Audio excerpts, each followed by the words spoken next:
all Isabella awnings will come standard with these FixOns. Now these FixOns simply clamp onto a rail once you've slid your awning through, like so.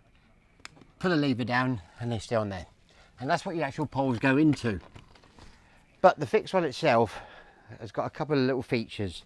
Now this FixOn, as it comes, is flat. But on some caravans, the awning rail is slightly stepped. So what we can do, we take these clamps off, these pads, and swap them over. And they simply push back on the opposite side. Pushing it the right way.